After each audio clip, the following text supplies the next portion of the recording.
जय श्री हरि।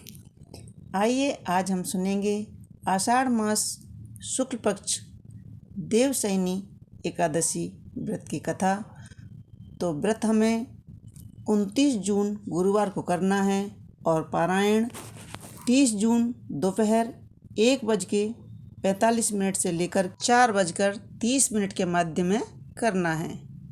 शास्त्रों के अनुसार एकादशी की उत्पत्ति स्वयं भगवान श्री कृष्ण से हुई है, इसीलिए इसे माधव तिथि भी कहते हैं। एकादशी के व्रत पालन करने से सभी पापों से मुक्ति मिलती है और अर्थ, धर्म, काम और मोक्ष की प्राप्ति होती है। इस व्रत की सबसे मुख्य बात यह है कि अति दुर्लभ भगवान की भक्ति भी हमें प्राप्त होती है। आषाढ़ मास शुक्ल पक्ष देवशयनी एकादशी से लेकर कार्तिक मास देवउठनी एकादशी तक कोई भी शुभ कार्य नहीं किए जाते हैं। देवशयनी एकादशी से लेकर कार्तिक मास देवउठनी 11 तक भगवान योग निद्रा में रहते हैं। इस एकादशी को देवशयनी एकादशी भी कहते हैं और इस व्रत को करने से विष्णु भगवान प्रसन्न होते हैं। अतः मोक्ष की प्राप्ति के लिए मनुष्य को यह व्रत अवश्य करना चाहिए। इसी एकादशी यानी देवशयनी एकादशी से ही चातुर्मास व्रत शुरू किए जाते हैं। धर्मराज युधिष्ठिर बोले कि हे भगवान, आषाढ़ मास के शुक्ल पक्ष की एकादशी का क्या नाम है और उस दिन कौन से देवता की पूजा की जाती है तथा उसकी क्या विधि है, सो विस्तार पूर्वक कहिए। श्री कृष्ण भगवान बोले कि हे राजन, एक समय नारद मुनि जी ने ब्रह्मा जी से यही प्रश्न किया था। तब ब्रह्मा जी ने नारद जी को इसी एकादशी का नाम शयन एकादशी बताया था। इसके व्रत करने से विष्णु भगवान प्रसन्न होते हैं। मैं यहाँ एक पौराणिक कथा कहता हूँ, ध्यानपूर्वक सुनिए। सूर्यवंशी मानधाता नाम का एक राजश्री था। एक राजा था। एक समय उस राजा के राज्य में 3 वर्ष तक जल न बरसा, जिससे राज्य में अकाल पड़ गया और प्रजा अन्न की कमी के कारण अत्यंत दुखी रहने लगी। एक दिन प्रजा राजा के पास जाकर प्रार्थना करने लगी कि हे राजन, समस्त विश्व की सृष्टि का मुख्य कारण वर्षा है। इसी वर्षा के अभाव से राज्य में अकाल पड़ गया है और अकाल से प्रजा मर रही है। हे राजन, आप कोई ऐसा उपाय बताइए जिससे हम लोगों का दुख दूर हो। इस पर राजा मानधाता बोला कि आप लोग ठीक कह रहे हैं। वर्षा से ही अन्न उत्पन्न होता है। वर्षा न होने से आप लोग बहुत दुखी हैं। राजा के पापों के कारण ही प्रजा को दुख भोगना पड़ता है। मैं बहुत सोच विचार कर रहा हूँ कि मुझे अपना कोई दोस्त दिखाई नहीं दे रहा है। मैं आप लोगों के दुख को दूर करने के लिए बहुत यत्न कर रहा हूँ। ऐसा कहकर राजा मानधाता भगवान की पूजा कर कुछ मुख्य आदमियों के साथ लेकर वन को चले गए। वहाँ वह ऋषियों के आश्रम में घूमते घूमते अंत में ब्रह्म के पुत्र अंगिरा ऋषि के पास पहुँचे। मुनि अभी नित्य कर्म से निवृत्त हुए ही थे कि राजा ने उनके सन्मुख प्रणाम किया और मुनि ने उनको आशीर्वाद दिया और बोले, हे राजा, आप कुशल पूर्वक तो हैं तथा आपकी प्रजा भी कुशल पूर्वक होगी। आप इस स्थान पर कैसे आए हैं, सो कहिए। राजा बोले कि हे ऋषि, मेरे राज्य में 3 वर्ष से वर्षा नहीं हो रही है। इसके अकाल पड़ गया है और प्रजा महान दुख भोग रही है। प्रजा के कष्ट को दूर करने के लिए कोई उपाय बताइए। इस पर वह ऋषि बोले, हे राजन, यह सतयुग सब युगों में श्रेष्ठ है। इसमें धर्म के 4 चरण सम्मिलित हैं, अर्थात इस युग में धर्म की सबसे अधिक उत्पत्ति है। इस युग में ब्राह्मणों का तपस्या करना तथा वेद पढ़ना ही मुख्य अधिकार है। परंतु आपके राज्य में एक शूद्र इस युग में भी तपस्या कर रहा है। इस दोष के कारण आपके राज्य में वर्षा नहीं हो रही है। यदि आप प्रजा का भला चाहते हैं तो शूद्र को मार दीजिए। इस पर राजा बोले कि हे मुनिवर, मैं उस निरपराध तपस्या करने वाले शूद्र को नहीं मार सकता। आप इस दोष से छूटने का कोई अन्य उपाय बताइए। तब ऋषि बोले, हे राजन, यदि तुम ऐसा ही चाहते हो तो आषाढ़ मास के शुक्ल पक्ष की पद्मा नाम की एकादशी का विधि पूर्वक व्रत करो। इस व्रत के प्रभाव से तुम्हारे राज्य में वर्षा होगी और प्रजा सुख पाएगी, क्योंकि इस एकादशी का व्रत सब सिद्धियों को देने वाला और उपद्रवों को शांत करने वाला है। इस एकादशी का व्रत तुम प्रजा व सेवक मंत्रियों सहित करो। मुनि के वचनों को सुनकर राजा अपने नगर को वापस आया और विधि पूर्वक पद्मा एकादशी का व्रत किया। उस व्रत के प्रभाव से राजा के राज्य में वर्षा हुई और प्रजा में खुशियां फैल गईं। इसलिए यह व्रत सबको करना चाहिए और इस लोक और परलोक में मुक्ति को देने वाला है। देवशयनी एकादशी के व्रत से ही चातुर्मास व्रत आरंभ हो जाता है। तो अब हम सुनेंगे चातुर्मास के नियम और व्रत चातुर्मास के कैसे किए जाते हैं। सारी जानकारी हम आपको इसी वीडियो में दे रहे हैं, आप ध्यानपूर्वक पूरा सुने। कुंती पुत्र युधिष्ठिर बोलते हैं कि हे भगवान, विष्णु भगवान का शयन व्रत किस प्रकार किया जाता है, सब कृपा पूर्वक कहिए। श्री कृष्ण भगवान बोले कि हे राजन, अब मैं आपको विष्णु के शयन का व्रत कहता हूँ और साथ ही साथ चातुर्मास व्रत को भी कहता हूँ, आप ध्यानपूर्वक सुनिए।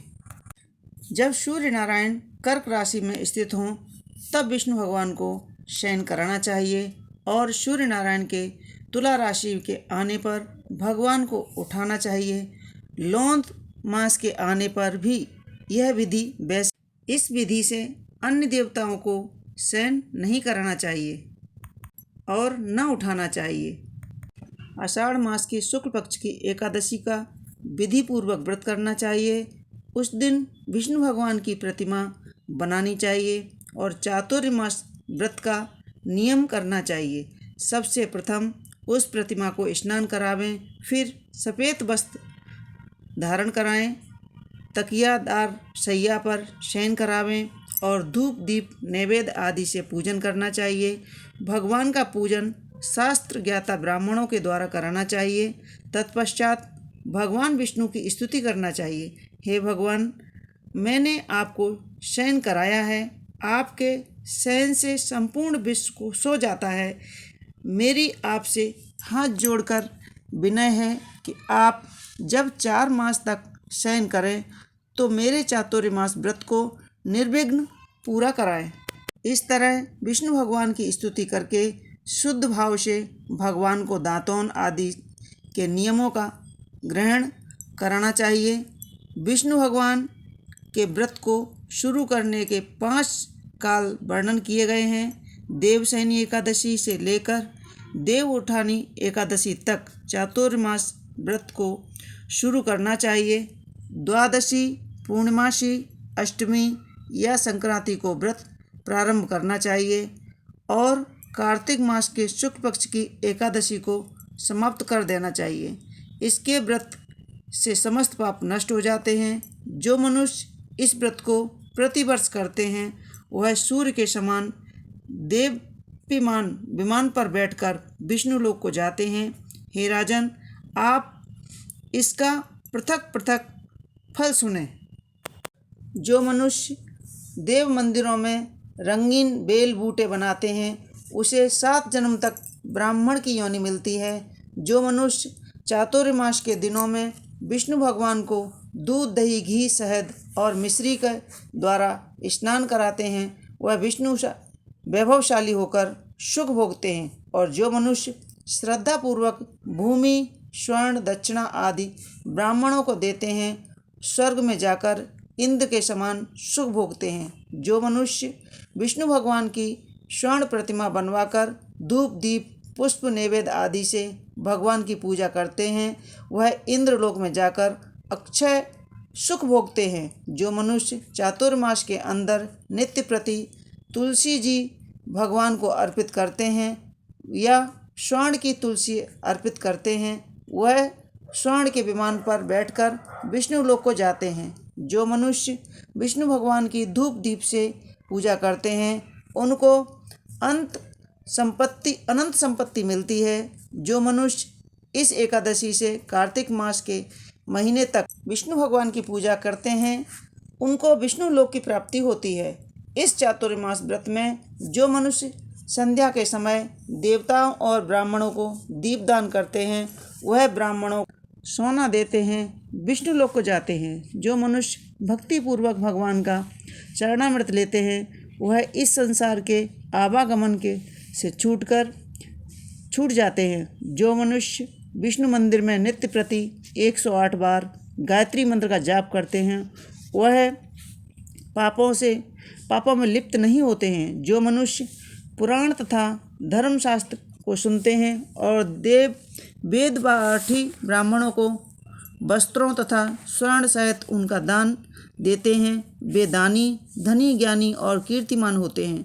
जो मनुष्य विष्णु भगवान या शिव जी का स्मरण करते हैं और अंत में उनकी प्रतिमा दान करते हैं वह सब पापों से मुक्त होकर गुणवान बनते हैं। जो मनुष्य सूर्य नारायण को अर्घ देते हैं और समाप्ति में गौदान करते हैं उनकी पूरी आयु स्वस्थ देह प्राप्त होती है तथा कीर्ति, धन और बल पाते हैं। चातुर्मास में जो मनुष्य गायत्री मंत्र द्वारा तिल से होम करते हैं और चातुर्मास समाप्त होने पर तिल का दान करते हैं उनको समस्त पाप नष्ट हो जाते हैं और निरोग शरीर मिलता है तथा सुपात्र संतान भी होती है। जो मनुष्य चातुर्मास में व्रत में अन्न से होम करते हैं और समाप्त होने पर घी घड़ा और वस्त्रों को दान करते हैं वे ऐश्वर्य वैभवशाली होते हैं और तथा ब्राह्मणों के समान भोग भोगते हैं। जो अश्वत्थ वृक्ष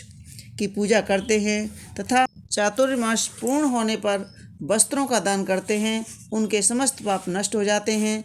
जो मनुष्य तुलसी जी को धारण करते हैं तथा अंत में विष्णु भगवान के निमित्त ब्राह्मणों को दान करते हैं विष्णु लोक को जाते हैं। जो मनुष्य चातुर्मास व्रत में भगवान के शयन के उपरांत भगवान के मस्तक पर नित्य प्रति दूध चढ़ाते हैं और अंत में स्वर्ण की दूर्वा दान करते हैं तथा दान देते समय जो इस प्रकार स्तुति करते हैं कि हे दूर्वे, जिस भांति इस पृथ्वी पर शाखाओं और छोटी शाखाओं सहित फैली हुई हो उसी प्रकार मुझे भी अजर अमर संतान दो। ऐसा करने वाले मनुष्य के सब पाप नष्ट हो जाते हैं और अंत में स्वर्ग को जाते हैं। जो शिव जी का विष्णु भगवान के देवालय में गान करते हैं उन्हें रात्रि जागरण का फल मिलता है। जो मनुष्य चातुर्मास व्रत करते हैं उनको उत्तम ध्वनि वाला घंटा दान करना चाहिए। घंटा दान करने के उपरांत उनको भगवान की इस प्रकार स्तुति करनी चाहिए कि हे भगवान, हे जगतपति, आप पापों का नाश करने वाले हैं। आप मेरे करने योग्य कार्यों को न करने योग्य और करने योग्य कार्यों को करने से जो पाप उत्पन्न हुए हैं उनको नष्ट कीजिए। चातुर्मास व्रत के अंदर जो नित्य प्रति ब्राह्मणों का चरणामृत पान करते हैं वे समस्त पापों तथा दुखों से छूट जाते हैं और वे आयुवान और लक्ष्मीवान होते हैं। चातुर्मास समाप्त हो जाने के बाद 2 गायों का दान करना चाहिए। यदि 2 गाय का दान न कर सकें तो वस्त्र दान अवश्य करना चाहिए। जो ब्राह्मण को नित्य प्रति नमस्कार करते हैं उनका जीवन सफल हो जाता है और समस्त पाप छूट जाते हैं। चातुर्मास व्रत की समाप्ति में जो ब्राह्मणों को भोजन कराता है उनकी आयु तथा धन की वृद्धि होती है। जो मनुष्य अलंकार दक्षिणा को दान करते हैं वह चक्रवर्ती आयुवान पुत्रदान राजा होते हैं और स्वर्ग लोक में प्रलय के अंत तक इंद्र के समान राज्य करते हैं। जो मनुष्य सूर्य भगवान तथा गणेश जी को नित्य नमस्कार करते हैं उनकी आयु तथा लक्ष्मी बढ़ती है और यदि गणेश जी प्रसन्न हो जाएं तो मनोवांछित फल की प्राप्ति होती है। गणेश जी और सूर्य की प्रतिमा ब्राह्मण को देने से सब काम सिद्धि होती है। जो मनुष्य दोनों ऋतुओं में महादेव की प्रसन्नता के लिए रूपा दान करते हैं या जो प्रतिदिन तिल और वस्त्रों के साथ तांबे का पात्र दान करते हैं, उनके यहाँ स्वस्थ सुंदर शिव भक्त उत्पन्न होते हैं। चातुर्मास व्रत की समाप्ति पर चांदी पात्र या तांबा पात्र गुड़ और तिल के साथ दान करना चाहिए। जो मनुष्य विष्णु भगवान के शयन करने के उपरांत यथाशक्ति वस्त्र और तिल के साथ स्वर्ण दान करते हैं, उनके समस्त पाप नष्ट हो जाते हैं। इस लोक में भोग तथा परलोक में मोक्ष दोनों प्राप्ति होती है। मनुष्य ब्राह्मणों की धूप पुष्प के से पूजा करते हैं और अन्न वस्त्र दान देते हैं तथा चातुर्मास व्रत के समाप्त होने पर शय्या दान करते हैं। उनको अक्षय सुख मिलता है और कुबेर के समान धनवान होते हैं। वर्षा ऋतु में जो गोपी चंदन देते हैं उस सब पर भगवान विष्णु अत्यंत प्रसन्न होते हैं।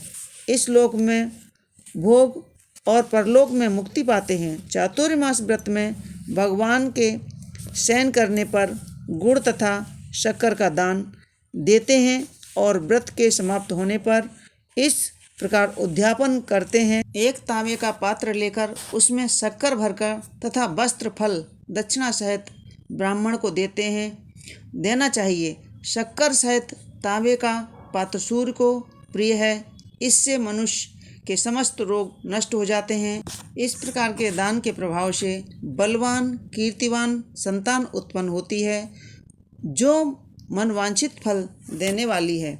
हे कुंती पुत्र, इस चातुर्मास को करने वाला मनुष्य गंधर्व विद्या में निपुण और स्त्रियों को प्रिय होता है। जो मनुष्य चातुर्मास व्रत में ब्राह्मणों को शाक फल आदि देते हैं और अंत में यथाशक्ति दान दक्षिणा वस्त्र आदि देते हैं, वह सुखी राज योगी बनते हैं। शाक और फल से देवता प्रसन्न होते हैं, अतः उनके देने से देवता प्रसन्न होते हैं। जो मनुष्य इस व्रत में प्रतिदिन सौंठ मिर्ची पीपर का वस्त्र दक्षिणा के साथ दान करते हैं और व्रत के अंत में स्वर्ण की सौंठ मिर्च आदि दान देते हैं, वे 100 वर्ष तक जीते हैं, अंत में स्वर्ग को जाते हैं। जो मनुष्य बुद्धिमान ब्राह्मण को मोती दान करते हैं, वह कीर्ति को प्राप्त करता है।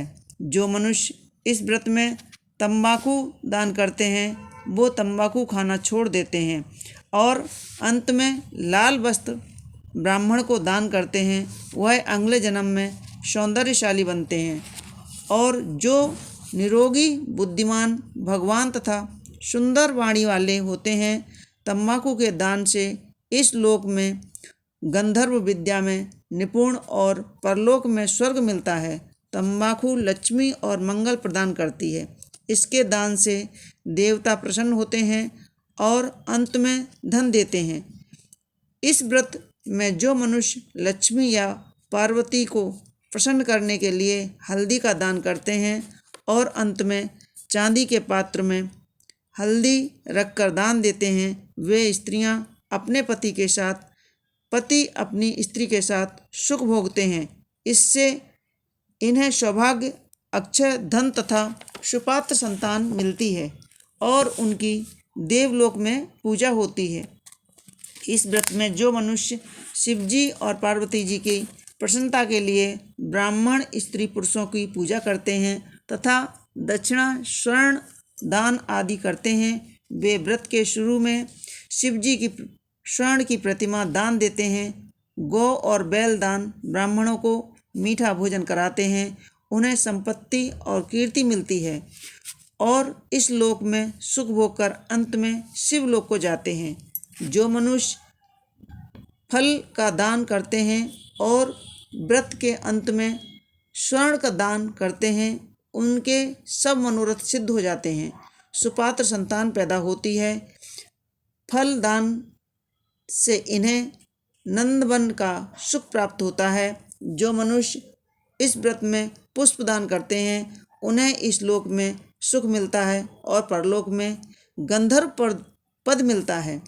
इसमें वामन भगवान की प्रसन्नता के लिए ब्राह्मणों को दही युक्त भात खिलाना चाहिए। यदि यह नित्य न हो सके तो 8 अमावस्या, पूर्णमासी और प्रत्येक रविवार या शुक्रवार को खिलाना चाहिए। इस व्रत की समाप्ति में भूमि दान न हो सके तो वस्त्र स्वर्ण से युक्त पादुका दान करना चाहिए। ऐसा करने से इस लोक में धन धान पुत्र तथा विष्णु भक्ति मिलती है। अंत में विष्णु लोक को जाते हैं।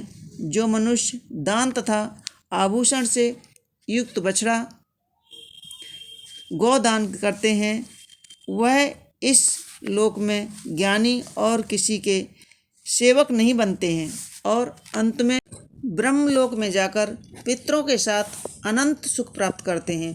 चातुर्मास व्रत में जो मनुष्य प्रजापत व्रत करते हैं और इसके समाप्ति में गोदान करते हैं, ब्राह्मणों को भोजन कराते हैं, वह समस्त पापों से छूटकर ब्रह्मलोक को जाते हैं। इस व्रत में जो एक दिन छोड़कर वस्त्र और बैलों को साथ 8 हल दान करते हैं और शाक मूल फल आहार करते हैं वह विष्णु लोक को जाते हैं। जो मनुष्य पयोव्रत करते हैं और अंत में दूध वाली गाय देते हैं वह विष्णु लोक को जाते हैं। जो मनुष्य दोनों ऋतुओं में केला पत्र और पलाश के पत्तों में भोजन करते हैं वह कांसे के पात्र और वस्त्र दान करते हैं, वे लोक में सुख पाते हैं। इस व्रत में जो पलाश पत्र पर भोजन करते हैं तथा तेल नहीं खाते हैं उनके समस्त पाप नष्ट हो जाते हैं।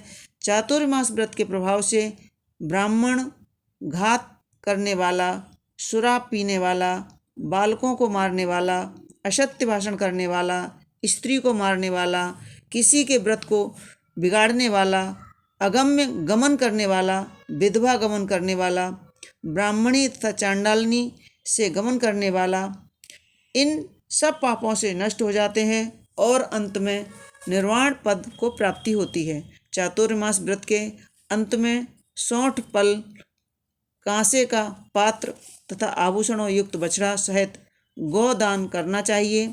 जो मनुष्य भूमि को लीपकर भगवान का स्मरण करते हैं, भोजन करते हैं, उन्हें आरोग्य तथा पुत्र की प्राप्ति होती है। वह धार्मिक तथा चक्रवर्ती राजा होते हैं, उन्हें किसी शत्रु का भय नहीं रहता है। अंत में वह स्वर्ग को जाते हैं। जो मनुष्य बिना मांगे हुए आभूषणों से युक्त चंदन सहित बैल दान करते हैं उन्हें सठरस चंदन सहित बैल दान करते हैं तथा भोजन युक्त कराते हैं उन्हें विष्णु लोक प्राप्त होता है। यह समस्त दान वेद पाठी धार्मिक ब्राह्मण को देना चाहिए।